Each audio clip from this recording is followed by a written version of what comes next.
نحمده ونصلي على رسوله نور الأولين والآخرين وعلى آله الطيبين الطاهرين وأصحابه الراشدين المهديين. أعوذ بالله من الشيطان الرجيم. بسم الله الرحمن الرحيم. والله يختص برحمته من يشاء والله ذو الفضل العظيم. صدق الله مولانا العظیم. جمیع حاضرین مکرم، قابل قدر بزرگوں، محترم اور مکرم رفیقوں اور ساتھیوں،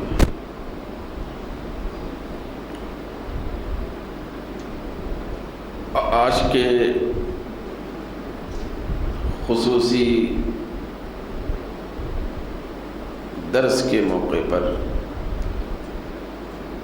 قرآن مجید کے سورۃ البقرہ کی ایک آیت مبارکہ کے مقدس کلمات بھی آپ کے سامنے پڑھنے کی سعادت حاصل ہوئی، جن میں اللہ رب العزت ایک بہت بڑے خصوصی راز کو اور سر کو بیان فرما رہا ہے،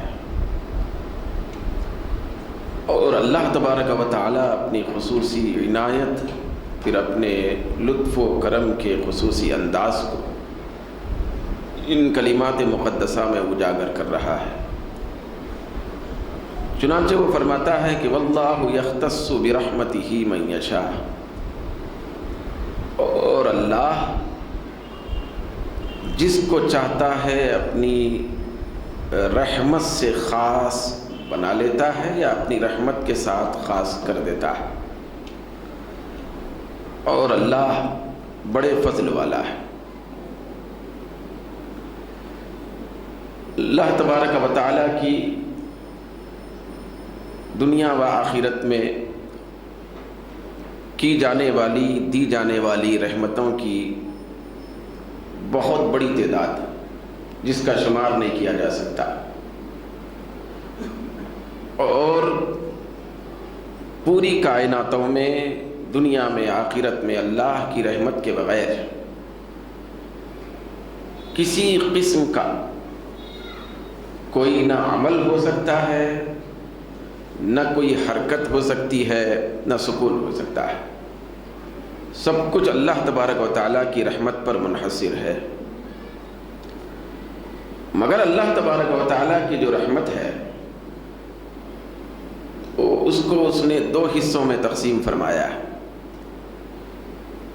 ایک رحمت پروردگار عالم نے ایسی بنائی کہ جس کا حصہ ہر عام اور خاص کو وہ عطا فرماتا ہے، ہر ایک کو اس رحمت سے حصہ ملتا ہے، پھر اسی رحمت کے صدقے میں ہر ایک جیتا ہے، ہر ایک مرتا ہے، ہر ایک سانس لیتا ہے۔ وہ عام رحمت، رحمت عامہ، یہ رحمت جو عام ہے ماننے والوں کو بھی ملتی ہے، نہ ماننے والوں کو بھی ملتی ہے۔ بھئی اقرار کرنے والوں کو بھی عطا کی جاتی ہے، انکار کرنے والوں کو بھی عطا کی جاتی ہے، مگر اللہ تبارک و تعالیٰ نے ایک دوسری رحمت جو خصوصی ہے، جو خاص لوگوں کو دی جاتی ہے، جس کا حصہ خاص لوگوں کو ملتا ہے، وہ رحمت خاصہ، وہ بھی اللہ رب العزت نے اس دنیا کے اندر اور آخرت کے اندر پھیلا کے رکھا ہے۔ وہ جو رحمت ہے خاص، جو ہر ایک کو نہیں ملا کرتی، وہ خاص خاص بندوں کو ملا کرتی ہے، وہ رحمت خاصہ کئی حصوں میں منقسم ہے۔ بھئی عام رحمت، اس کا تذکرہ کرنے کی ضرورت نہیں ہے اور یہ موقع بھی نہیں ہے۔ بھئی عام رحمت ہے اللہ تعالیٰ کی کہ ہم جیسے گناہگار بھی روزانہ کھا رہے ہیں اور پی رہے ہیں۔ یہ اللہ تعالیٰ کی عام رحمت ہے کہ کافر کو بھی رزق دیا جا رہا ہے، مومن کو بھی رزق مل رہا ہے، یہ انسانوں کو بھی مل رہا ہے، چرندوں اور پرندوں کو بھی مل رہا ہے۔ یہ اللہ تبارک و تعالیٰ کی عام رحمت ہے۔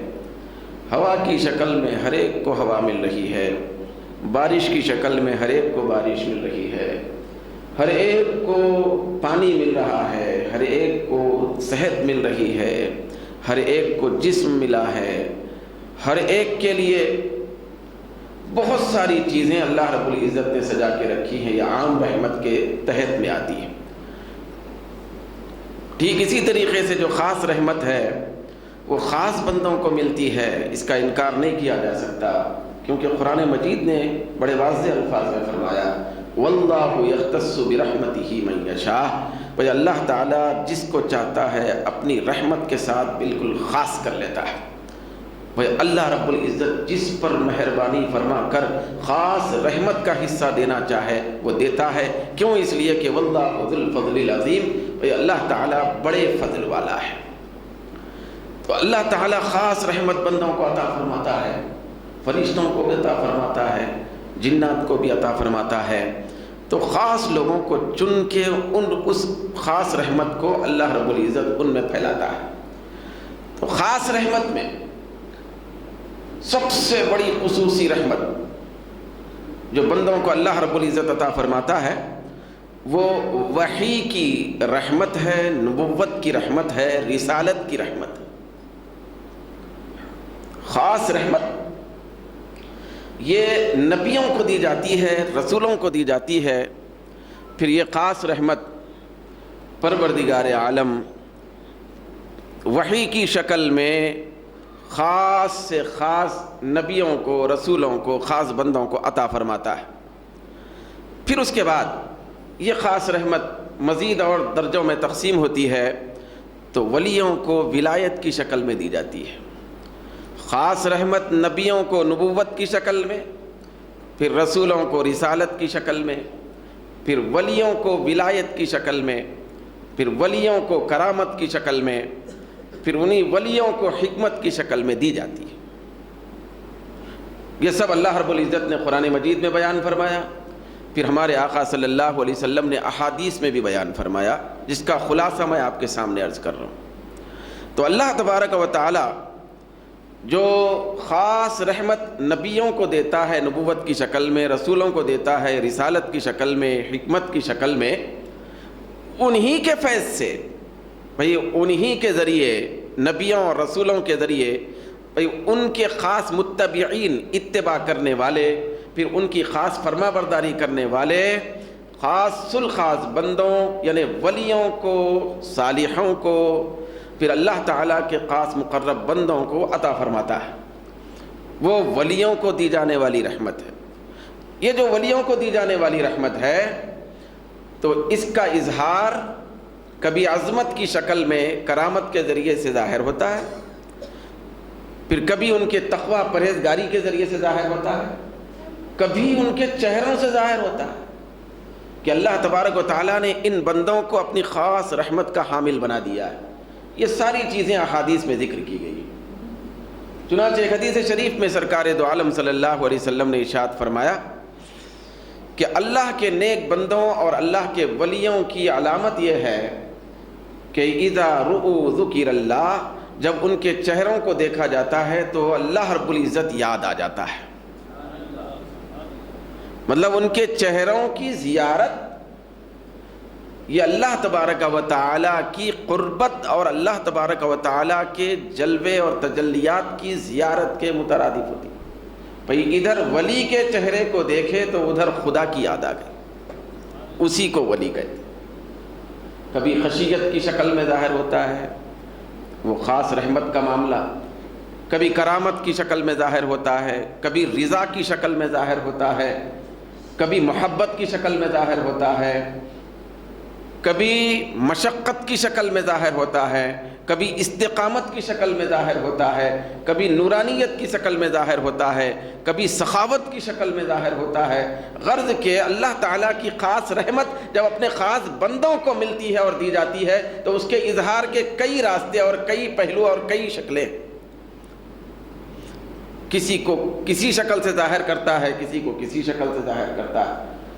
ہر ولی، پھر اللہ تبارک و تعالیٰ کے ہر مقرب بندے، پھر اللہ تبارک و تعالیٰ کی بارگاہ کے یہ جو اہل محبت ہیں، تو ان میں سے ہر ایک کے جو کیفیات اور حالات ہوتے ہیں، ان سارے حالات کو ہم اب ہماری کوتاہ نگاہ سے جب دیکھتے ہیں تو اس کے بعد ہمارے ایمان کے اندر، ہمارے دل کے اندر، ہمارے یقین کے اندر، ہماری عبادت کے اندر، ہماری اطاعت کے اندر، ہماری خشیت کے اندر بھئی ایک قسم کی جگمگاہٹ پیدا ہوتی ہے، ایک قسم کی تازگی پیدا ہو جاتی ہے، اور اس کے ذریعے سے معلوم ہوتا ہے کہ اللہ سے ڈرنے کا طریقہ کیا ہے، پھر اللہ کو چاہنے کا طریقہ کیا ہے، پھر اللہ سے محبت اور الفت رکھنے کا مزاج کیا ہونا چاہیے، پھر اللہ تعالیٰ کی بارگاہ میں سخاوت کرنے اور استقامت سے رہنے کے راستے کیا ہیں، اس کا ڈھنگ ان کو نصیب ہوتا ہے۔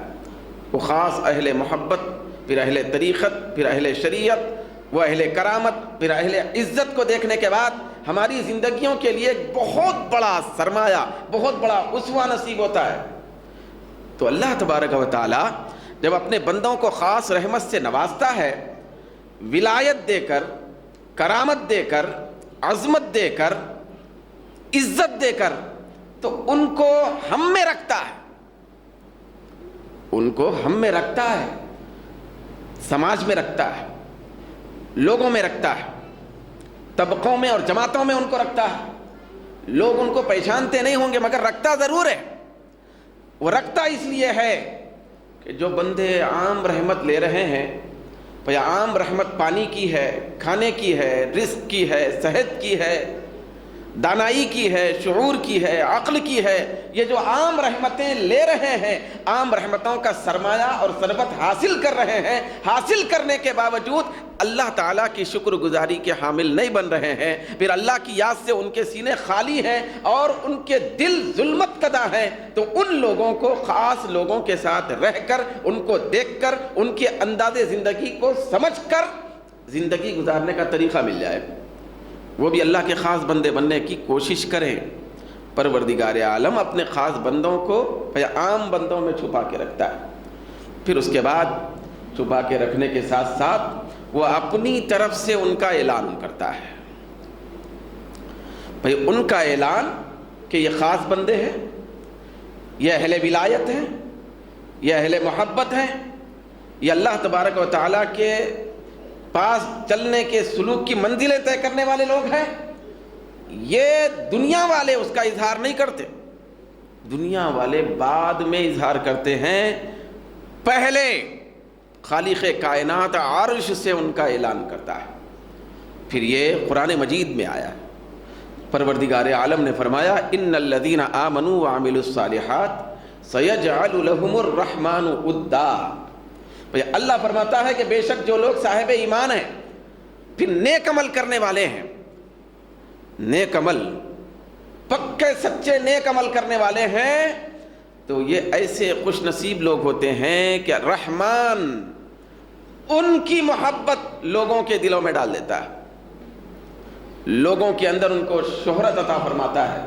تو ایک شہرت زمین سے اٹھتی ہے، پھر ایک شہرت بھیا آسمان سے نازل کی جاتی ہے۔ زمین سے اٹھنے والی جو شہرت ہوتی ہے وہ بادشاہ بن سکتا ہے مگر ولی نہیں بن سکتا۔ زمین سے اٹھنے والی جو شہرت ہے وہ سیاستداں بن سکتا ہے لیکن اہل کرامت نہیں ہو سکتا۔ زمین سے اٹھنے والی جو شہرت ہے وہ عالم ہو سکتا ہے، علم والا ہو سکتا ہے، لیکن وہ اہل کرامت اور اہل محبت میں سے نہیں ہو سکتا۔ یہ اللہ تبارک و تعالیٰ کی کرم نوازی ہوتی ہے کہ آسمان سے ان کے لیے لوگوں کے دلوں میں محبت رکھی جاتی ہے۔ اللہ کے حبیب نے فرمایا حدیث، ڈال دی جاتی ہے، رکھ دی جاتی ہے۔ جب کوئی چیز ڈال دی جائے ہو سکتا ہے کہ ایک آن میں غائب ہو جائے، لیکن اللہ کے حبیب سرکار دو عالم نے فرمایا جب ادھر سے لوگوں کے دلوں میں اللہ تعالیٰ اپنے خاص بندوں کی محبت بھیجنا چاہتا ہے تو وہ ڈالتا نہیں ہے بلکہ وہ محبت رکھتا، سما جاتی ہے بندوں کے دلوں میں ان کی محبت۔ اب وہ بندے بھی خاص لوگوں کے ساتھ ہونے کی وجہ سے خاص بن جاتے ہیں. شریعت پہ عمل کا ڈھنگ ملتا ہے. بھیا اللہ کے قریب ہونے کے راستوں کی پہچان نصیب ہوتی ہے. تو اسی لیے میں عرض کرتا ہوں کہ ایک ہوتی ہے شخصیت، دوسری ہے شریعت. دوسری ہے شریعت. شخصیت سے شریعت سمجھ میں آتی ہے. شخصیت سے شریعت کا پتہ چلتا ہے. شخصیت کو دیکھیں گے تو توبہ کیسے کرنا چاہیے اس کا ڈھنگ آئے. توبہ کرنا شریعت، لیکن توبہ کا ڈھنگ دیکھنا یہ شخصیت. تو کچھ شخصیتیں ایسی ہوتی ہیں خاص، جن کو دیکھ کر، جن کے پیچھے چل کر، جن کی صحبتوں میں بیٹھنے کی وجہ سے، جن کے قدموں میں زندگی گزارنے کی وجہ سے شریعت پہ عمل کا جذبہ ہی نہیں بلکہ شریعت پہ عمل کا صحیح ڈھنگ ملتا ہے. یہ قرآن اور حدیث میں جا بجا شخصیتوں کے پیچھے لگا دیا گیا تاکہ ہم کو ڈھنگ نصیب ہو جائے. پھر اگر شریعت پر عمل کا طریقہ صرف شریعت سے نصیب ہوتا تو صرف قرآن نازل ہوتا، صرف قرآن رہتا، رسول کی بھی ضرورت نہ ہوتی.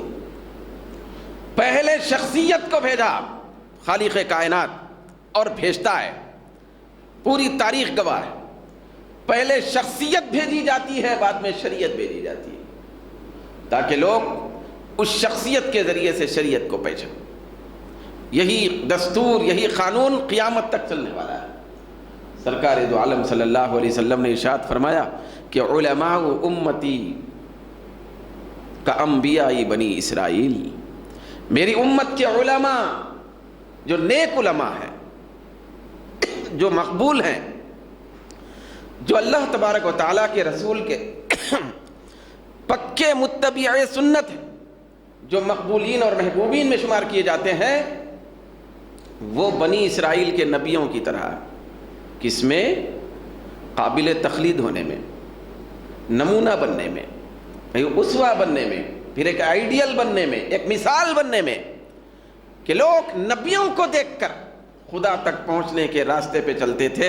میری امت کا، علماء کا، اولیاء کا طبقہ ایسا خوش نصیب ہے کہ میری امت کے اولیاء اور علماء کو دیکھ کر قیامت تک لوگ خدا تک پہنچنے کے راستے پہ چلیں گے.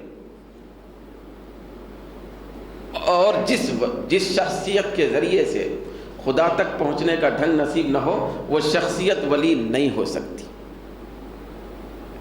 وہ شخصیت اللہ تعالیٰ کا مقرب بندہ نہیں ہو سکتا. تو اللہ رب العزت نے اپنی رحمت کے ساتھ جس کو چاہتا ہے خاص کر لیا ہے، جس کو چاہتا ہے اپنی خصوصی رحمت سے خاص کرتا ہے، اور بڑے فضل کا معاملہ ان پہ کرتا ہے. پھر اللہ تعالیٰ کی خاص رحمت جب کسی بندے کو ملتی ہے تو عام رحمت وہ اس بندے کی نگاہ میں چھوٹی معلوم ہوتی ہے، کیونکہ بڑی رحمت میں چلے گیا. بڑا منصب جب کسی بندے کو مل جائے تو چھوٹا منصب اس کے نیچے ہو جاتا ہے. بڑے منصب پر فائز ہونے کے بعد چھوٹے منصب کی طرف آدمی بہت کم نگاہ رکھتا ہے. چنانچہ میں چند ایک مثالیں عرض کر کے اپنی خصوصی بات کی طرف آنا چاہتا ہوں کہ دیکھیں اللہ تعالیٰ کی عام رحمت پانے والے بندے، اللہ تعالیٰ کی خاص رحمت پانے والے بندے. اللہ رب العزت کے بندوں میں سے ایسے بندے بھی گزرے، خاص بندوں میں، ولیوں میں، جن کو پہلے عام رحمت میں رکھا گیا تھا، عام لوگوں کی طرح، ہمارے جیسے. مگر اللہ رب العزت نے چاہا، وہ اس کی قدرت ہے، اس کا فضل ہے، جب چاہے، جس لمحہ چاہے، جس گھڑی چاہے، عام رحمت کے زمرے سے نکال کر خاص رحمت کے زمرے میں داخل کر لیتا ہے. پھر وہ آنے واحد میں ایک عام انسان سے نکال کر ولی کامل بنا دیتا ہے. وہ اللہ کی رحمت، وہ اللہ کا نظام ہے، وہ اللہ کی قدرت ہے، اس کا اختیار ہے. چنانچہ میں ایک بہترین مثال آپ کے سامنے عرض کرتا ہوں، اور یہ قرآن اور حدیث کے ضمن میں سمجھنے کے لیے مثال ہوتی ہے. یہ کوئی واقعہ قرآن اور حدیث نہیں ہوتا. کوئی واقعہ بزرگ کا، کسی بزرگ کی کرامت کا واقعہ یا ولایت کا واقعہ، بھئی ان کی عبادت کا واقعہ، ان کی اطاعت کا واقعہ، ان کی عزت کا واقعہ، یہ قرآن اور حدیث نہیں ہوتا. لوگ سمجھتے ہیں کہ یہ دیکھو قرآن و حدیث، صرف قرآن حدیث ہونا چاہیے، یہ واقعات کیوں بیچ میں آتے ہیں؟ روئے زمین پر ایک بھی بندہ نہیں ہے آج کی تاریخ، پھر قیامت تک، جو قرآن و حدیث کے علاوہ قرآن و حدیث کے تشریح کے طور پر کوئی واقعہ کوٹ نہ کرتا۔ ایک بھی بندہ نہ پیدا ہوا نہ پیدا ہو سکتا، جو بولتے ہیں وہ بھی وہی کرتے۔ چنانچہ یہ جو واقعہ ہے، چند ایک واقعات میں عرض کر رہا ہوں کہ اللہ تبارک و تعالی ان بندوں کو عام رحمت عامہ سے نکال کر رحمت خاصہ میں داخل فرمایا، اس کے بعد ان کے انداز زندگی کا معاملہ بدل گیا، پھر وہ زمین کے چمکنے والے ستارے نہیں بلکہ عرش کے چمکنے والے ستارے بن گئے۔ اب دیکھیں آپ یہ اللہ رب العزت کی کیسی قدرت ہے۔ مولا تعالی ہم گناہ گاروں پر بھی اپنی رحمت کا ایک چھینٹا برسائے تو بڑی بات ہے۔ پروردگار عالم کے ایک بہت بڑے ولی ہیں، اور ولیوں کا ذکر قرآن میں آیا ہے، حدیثوں میں تو ہے ہی ہے۔ بھئی اللہ نے فرمایا الا ان اولیاء اللہ لا خوف علیہم ولا هم یحزنون، خبردار بھئی اللہ کے ولیوں کو نہ کوئی خوف ہوتا ہے نہ رنج و غم ہوتا ہے۔ اب دیکھیے جب تک عام رحمت میں تھا بندہ، خصوصی رحمت کے زمرے میں نہیں آیا تھا، تو ڈرنے والا اور رنج کرنے والا تھا۔ بھئی آج ہمارا عالم کیا ہے؟ کیونکہ ہم عام لوگ ہیں، عام لوگ، ہمارا عالم یہ ہے کہ اگر ہمارے پاس دولت کی کثرت بھی ہے تو خوف میں ہے، ہمارے پاس اگر صلاحیت اور جرأت اور ہمت اور طاقت بھی ہے تو غم میں اور رنج میں۔ بادشاہ کو بھی خوف ہے، شہنشاہ کو بھی خوف ہے، رعایا کو بھی خوف۔ بادشاہ کو خوف یہ ستا رہا ہے کہ کہیں میری بادشاہت پر ڈاکہ ڈالنے والا کوئی بادشاہ پیدا نہ ہو جائے۔ بھئی رعایا بھی خوف میں رہتی ہے، ہم صبح شام خوف اور غم میں ہیں، کوئی چیز کے نہ ملنے کا غم، خوف یا غم، اور کوئی چیز کے مس ہو جانے اور ختم ہو جانے کا خوف یا غم، یہ ہم کو روزانہ ستاتا ہے۔ کیوں؟ اس لیے کہ ہم رحمت عامہ میں ہے، خوف میں ہے، رنج میں ہے، ہر قدم پہ خوف، ہر قدم پہ رنج۔ میں دکان کھول رہا ہوں، نہیں معلوم دکان چلتی یا نہ چلتی، خوف ہے، خوف۔ میں باہر نکل کے جا رہا ہوں، نہیں معلوم کہ میں واپس آؤں گا نہیں آؤں گا، خوف ستا رہا ہے۔ ہر آدمی کو خوف ستاتا ہے، مگر اللہ رب العزت نے قرآن مجید میں اعلان فرمایا یہ جو دنیا پہ رہنے والے ہر انسان کو خوف ستا رہا ہے، مگر میرے خاص جو بندے ہوتے ہیں جن کو میں رحمت خاصہ کا حصہ عطا فرماتا ہوں، میں ان کو اپنے بارگاہ کا خاص الخاص انسان بناتا ہوں، ان کو ایسا مرتبہ اور ایسی عظمت عطا کرتا ہوں کہ وہ زمین پہ چلتے ہوئے رات دن کسی لمحے میں بھی نہ خوف کا شکار ہوتے ہیں نہ رنج و غم کا شکار ہوتے ہیں، بے خوف بے رنج۔ پھر یہ ولی نہیں کہہ رہے ہیں، ولیوں کا خدا کہہ رہا ہے۔ آپ بتائیں میرے دوستوں کو، میرے ولیوں کو نہ خوف ہوتا ہے نہ رنج، یہ اللہ نے فرمایا قرآن مجید میں۔ اب ولی کس کو کہتے ہیں؟ ولی اللہ یا اولیاء اللہ۔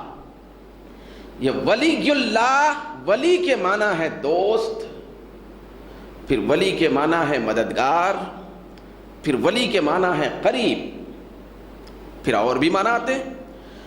ولی کے معنی اگر دوست لیا جائے، دوست کے تو معنی ہے ہی ہیں، ولی اللہ کا مطلب ہے اللہ کا دوست۔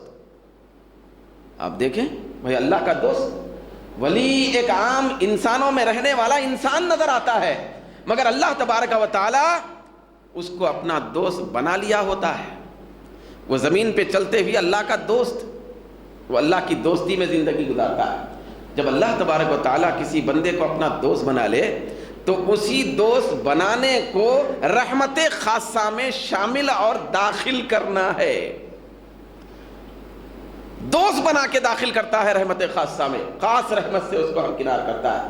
جب دوست ہو جاتا ہے بھئی عام سے خاص میں آ جاتا ہے، دوست بن گیا۔ پہلے عام انسان تھا، پہلے عبداللہ تھا، مطلب اللہ کا بندہ، مگر اب ولی اللہ ہو گیا، اللہ کا دوست ہو گیا۔ تو پہلے کی حالت اور اب کی حالت میں زمین آسمان کا فرق ہو جاتا ہے۔ کیسے فرق ہوتا ہے؟ حضرت سیدنا ابراہیم بن ادھم رحمۃ اللہ علیہ، یہ ولیوں کے سرتاج،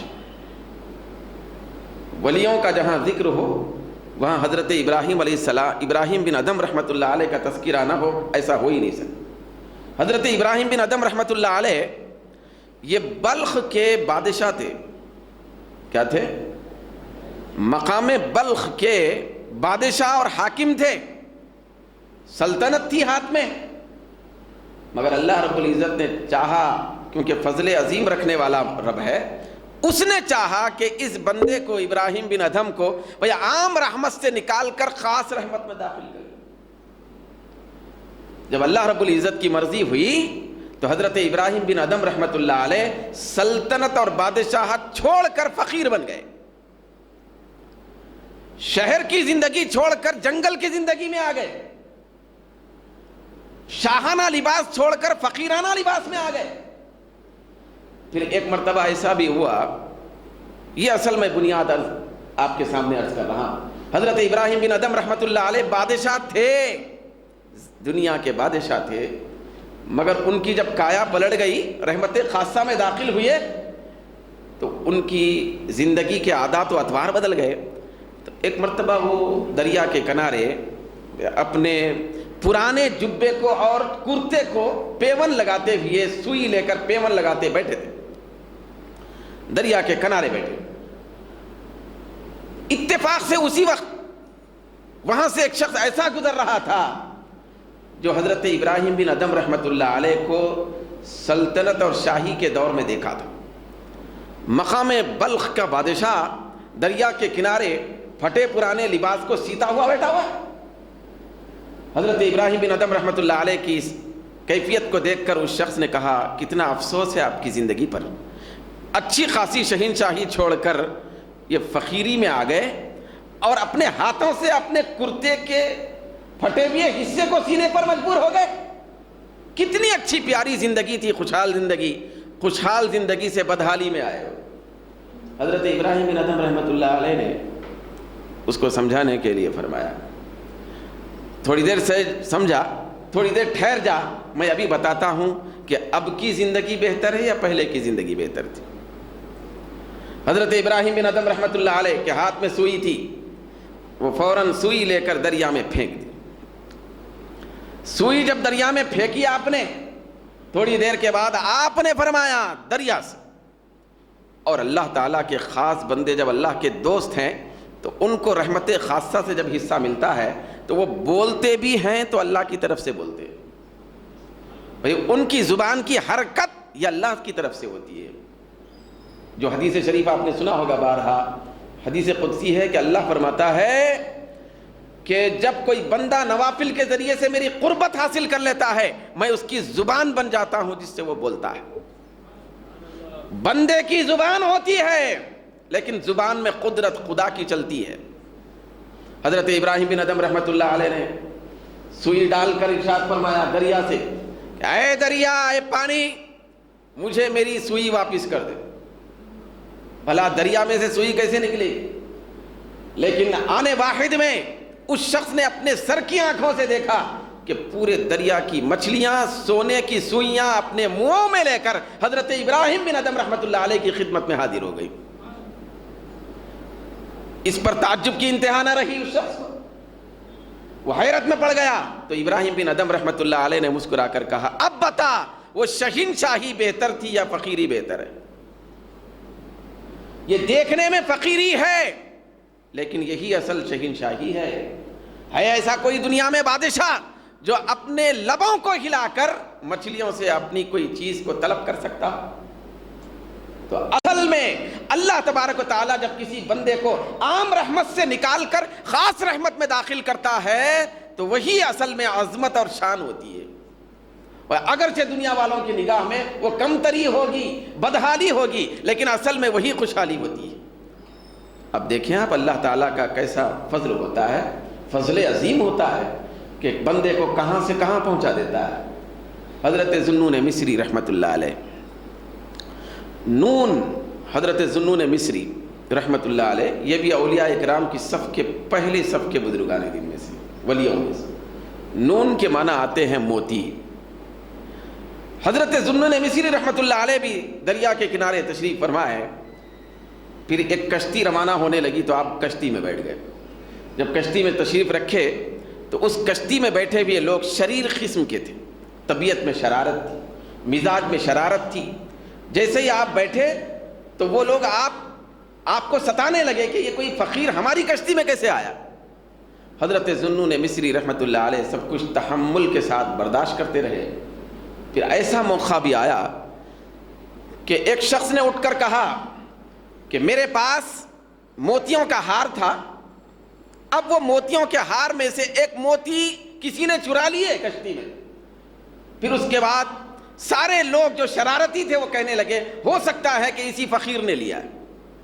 حضرت ذوالنون مصری رحمۃ اللہ علیہ کی طرف اشارہ کرتے ہوئے انہوں نے کہا, تو حضرت ذوالنون مصری رحمۃ اللہ علیہ کو اب ستانے لگے کہ ہماری جو موتی تھی وہ واپس کر دی جائے. آپ فرماتے ہیں کہ میں نے وہ موتی نہیں لی. اس کے بعد بھی وہ شرارت کے طور پر, طبیعت کی شدت کے طور پر آپ کو ستانے لگے. تو آپ نے اس کے بعد ہوا یہ کہ یہ سارے کشتی کے لوگ آپ کو اٹھا کر دریا میں ڈالنے کے لیے آمادہ ہو گئے. جیسے ہی وہ دریا میں ڈالنے کا ارادہ کر کے آگے بڑھے, حضرت ذوالنون مصری رحمۃ اللہ علیہ پروردگار عالم کی طرف نگاہ کر کے, آسمان کی بلندیوں کی طرف نگاہ کر کے یہ عرض کرتے ہیں کہ اے اللہ تو دیکھ رہا ہے. بس یہی جملہ نکلا تھا, نہ ابھی دعا ہوئی تھی, نہ التماس تھی, نہ اللہ کی بارگاہ میں مناجات تھی, صرف اتنا کلمہ نکلا تھا کہ اے پروردگارا تو دیکھ رہا ہے. اتنا ہونا تھا, سمندر کی ساری مچھلیاں اپنے منہوں میں چمکدار موتیوں کو لے کر ظاہر ہوتی ہیں, اور حضرت ذوالنون مصری رحمۃ اللہ علیہ ایک موتی لے کر اس کے حوالے کرتے.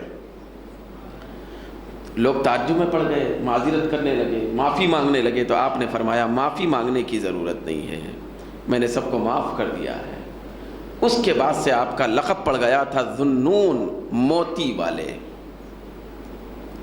آپ دیکھیں کہ ذوالنون مصری رحمۃ اللہ علیہ ایک عام طبقے سے اٹھے تھے, وہ رحمت عامہ کے حامل تھے, لیکن اللہ رب العزت ولایت, عزت, عظمت, شان دے کر ان کو ولایت خاصہ اور رحمت خاصہ میں داخل فرمایا. ان کی زندگی بدل گئی.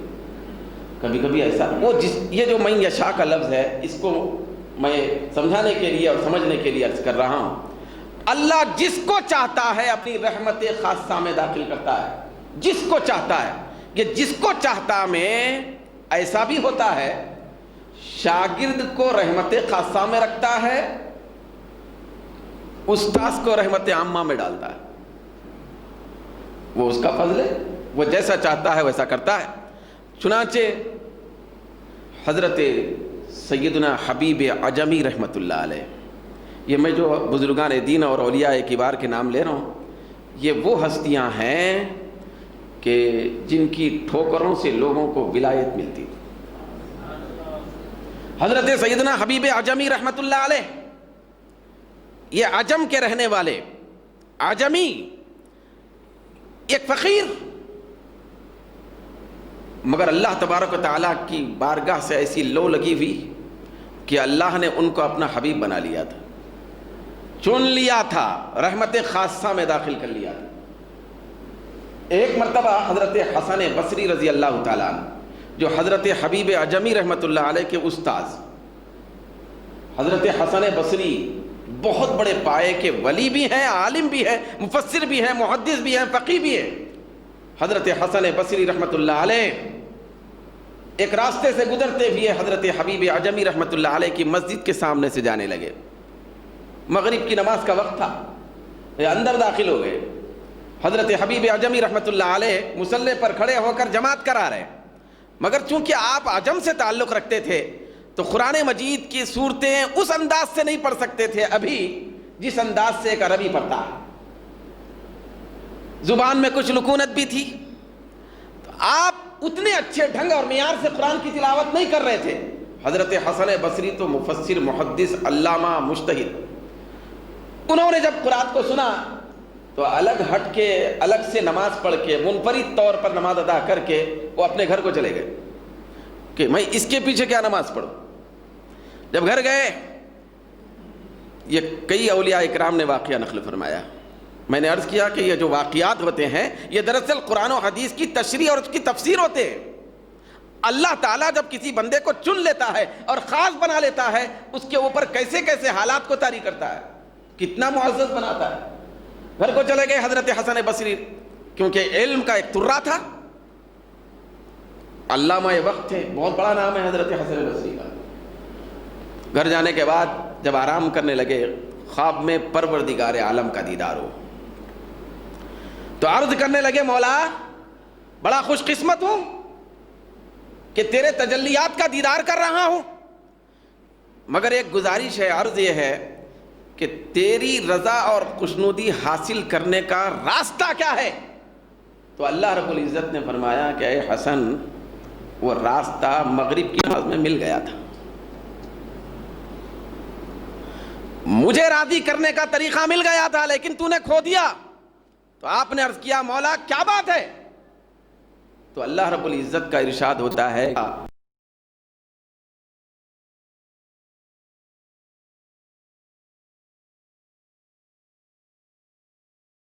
مگر اس کے دل کو نہیں دیکھا، اس کے دل کے کیفیات کو نہیں دیکھا۔ تم لوگ میرے دوستوں کی زبانوں کو دیکھتے ہو، ان کے انداز زندگی کو دیکھتے ہو، ان کے جسم کو، چہروں کو دیکھتے ہو، میں ان کے دلوں کو دیکھتا ہوں۔ اگر میرے اس بندے حبیب اعجمی کے پیچھے مغرب کی نماز ادا کر لیتا، میری رضا مل جاتی تھی۔ کون ہے حضرت حسن بصری؟ حضرت حبیب اعجمی کے استاذ، ابھی اس وقت رحمت عامہ میں ہے، حضرت حسن بصری کے شاگرد حبیب اعجمی جو شاگرد ہیں وہ رحمت خاصہ میں آ گئے۔ یہی حضرت حسن بصری، حضرت حبیب اعجمی، حضرت حبیب اعجمی، حضرت حسن بصری۔ حضرت حسن بصری رضی اللہ تعالیٰ نے ایک مرتبہ دریائے دجلہ کے کنارے کھڑے ہیں، شاگرد آئے حضرت حبیب اعجمی، عرض کرنے لگے اے امام المسلمین آپ یہاں کیا کر رہے ہیں؟ تو حضرت حسن بصری نے فرمایا کہ بیٹے میں یہاں سے اس کنارے پر کشتی کے ذریعے سے سفر کر کے جانا چاہتا ہوں، کشتی کا انتظار کر رہا ہوں۔ حضرت حبیب اعجمی رحمۃ اللہ علیہ یہ سننے کے بعد بھیا آپ نے بسم اللہ کہہ کر دریا پہ پیر رکھا اور دریا کے پانی کی سطح پر سے تیرتے ہوئے دوسرے کنارے پہ پہنچ گئے۔ حضرت حسن بصری ابھی کشتی کے انتظار میں کھڑے۔ تو حضرت حسن بصری رضی اللہ تعالیٰ عنہ نے جب یہ دیکھا تو تعجب میں پڑھ کر بے ہوش ہو گئے، پھر پوچھنے لگے کہ اے بندہ خدا یہ کیا ہے؟ میں ابھی کشتی کے انتظار میں ہوں اور پیر سے چل کر پانی کی سطح پر سے تو اس کنارے پہ جا رہا ہے۔ تو وہ کہنے لگے کہ سرکار معروضہ یہ ہے کہ میں گناہگار بندہ، میں دل کو سفید کرنے میں لگا ہوا ہوں، پھر آپ تعلیم اور علم میں بیٹھ کر سفید کاغذ کو کالا کرنے میں لگے ہوئے، لکھنے میں لگے ہوئے۔ میرا معاملہ دل کو سفید کرنے کا ہے، پھر آپ کا معاملہ سفید کو کالا کرنے کا ہے، یہی فرق۔ تو اللہ رب العزت کی شان رحمت خاصہ کو انہوں نے سمجھا ہے۔ اللہ تعالیٰ جس پر چاہتا ہے اپنی خاص رحمت نازل فرماتا ہے۔ چنانچہ جب ہم ہمارے اپنے دکن کی سرزمین پر دیکھتے ہیں، یہ دکن کے علاقے پر نظر ڈالتے ہیں، تو یہاں پر اللہ تبارک و تعالیٰ کی عام رحمت نہیں، خاص رحمت کے حامل بن کر جو شخصیت جلوگر ہوئی، اس شخصیت کا نام حضرت خواجہ خواجگاں خواجہ بندہ نواز گیسو دراز رضی اللہ تعالیٰ عنہ کی ذات ہے۔ پروردگار عالم نے آپ کو خاص رحمت کا حامل بنایا، رحمت خاصہ میں داخل فرمایا۔ ان کے انداز تربیت سے، پھر انداز تحریر سے، پھر انداز واضح و نصیحت سے، پھر ان کی زندگی کے پورے طور طریقوں سے ظاہر ہوتا ہے کہ یہ بندہ، یہ خواجہ، یہ اللہ تعالیٰ کی خاص الخاص رحمت حاصل کر کے آیا ہے۔ چنانچہ جب اللہ کی خاص رحمت ان کے اوپر آئی تو وہ خواجہ دکن بن گئے۔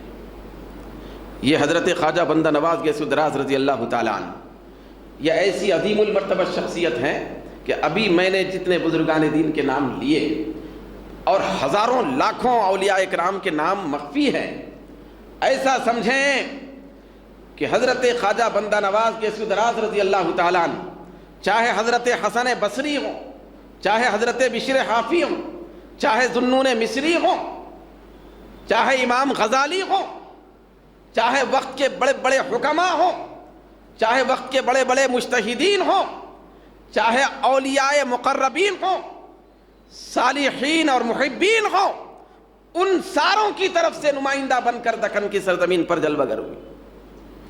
سارے لوگوں کے سرمایہ کا نام بندہ نواز، سارے لوگوں کی ثروت اور دولت کا نام بندہ نواز۔ آپ نے 105 تصنیفات تحریر فرمائی، اولیاء کی جماعت میں بہت بڑا کارنامہ تھا۔ ایک سے ایک قیمتی نادر تصنیف ہے، محبت کے عنوان سے ایک تصنیف، سلوک کے عنوان پر آپ کی تصنیف، قرآن کی تفسیر کے طور پر عربی میں تصنیف، بے شمار تصنیفات آپ نے بیان کیے اور منظر عام پر لائے، پھر ہر تصنیف بے مثال تھی۔ تو 105 تصانیف، پھر روحانیت کا ایک بہت بڑا نظام لے کر آپ اس دکن کی سرزمین پر جلوہ گر ہوئے۔ یہ جو شخصیت ہے، جب ہم ان کو پڑھیں گے تو اس وقت معلوم ہو سکتا ہے، جب ان کی روحانیت کے مزاج کو جانیں گے اس وقت ہم کو پتہ چل سکتا ہے۔ پتہ اس طور پر چل سکتا ہے کہ یہ عام رحمت پانے والا بندہ نہیں، یہ خاص رحمت پانے والی شخصیت ہے۔ پروردگار عالم نے ان کو اپنے فضل عظیم سے عطا فرمایا، بے شمار خزانے ان کے لیے کھولے۔ چنانچہ جہاں آپ ایک طرف عالموں کے سردار ہیں، دوسری طرف ولیوں کے سردار ہیں، بھیا آپ نے ہم لوگوں کو جو تعلیمات دی ہیں، تو ان تعلیمات میں سے محبت کی تعلیم پہلے نمبر پر۔ محبت کی تعلیم، اللہ سے محبت کریں بھئی، اللہ رسول کی محبت سے سینوں کو منور کرے۔ جب کسی بندے کے دل میں اللہ کی محبت کا چراغ جل جاتا ہے، اس سے جو فیوز و برکات حاصل ہوتے ہیں، اس کی تشریحات آپ نے صفحات پر صفحات لکھ کر آپ نے واضح فرمایا۔ پھر آپ نے ایک موقع پر فرمایا کہ اللہ کی محبت کے نتیجے کے طور پر بندے کو چاہیے کہ کم سے کم 3 چیزیں اختیار کریں۔ پہلی چیز اللہ کا ذکر، پہلی چیز ہے ذکر، دوسری چیز ہے فکر، تیسری چیز ہے صحبت شیخ۔ ذکر، جب اللہ تبارک و تعالیٰ کا ذکر کرنے والا بن جائے بندہ تو اس سے غفلت دور ہو جاتی ہے، دل چمک جاتا ہے۔ فکر سے ذہن صاف ہو جاتا ہے، سکون نصیب ہو جاتا ہے۔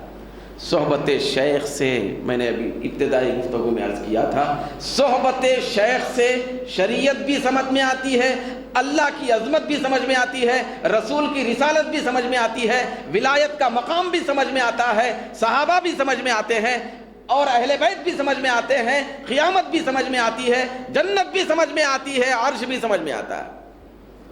صحبت شیخ، اسی لیے آپ اس پر کاربند ہیں، تقریباً کم و بیش 20 سال تک شیخ کی خدمت میں سایہ بن کر رہے۔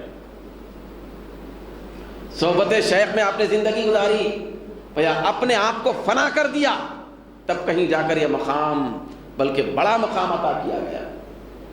شیخ کی صحبت اور شیخ کی نظر سے انہوں نے یہ منزلیں طے فرمائی۔ یہ منزلیں طے کرنا ضروری ہے اس وقت جب کہ بندہ یہ چاہتا ہے کہ میں عام رحمت سے نکل کر خاص رحمت میں داخل ہوں۔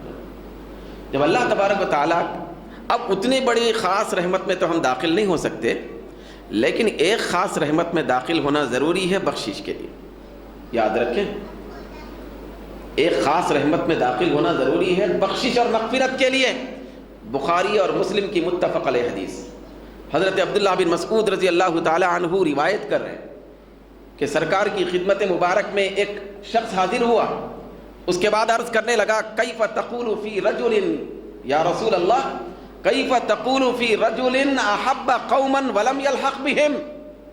یا رسول اللہ، یہ پوچھنے کے لیے حاضر ہوا ہوں، یہ بخاری اور مسلم کی حدیث عرض کر رہا ہوں، میں آپ سے یہ معلوم کرنا چاہتا ہوں کہ آپ کا اس آدمی کے بارے میں کیا خیال ہے جو اللہ کے خاص لوگوں اور خاص بندوں اور خاص قوم سے محبت کر رہا ہے، حالانکہ وہ ان کے ساتھ ملا ہوا نہیں ہے۔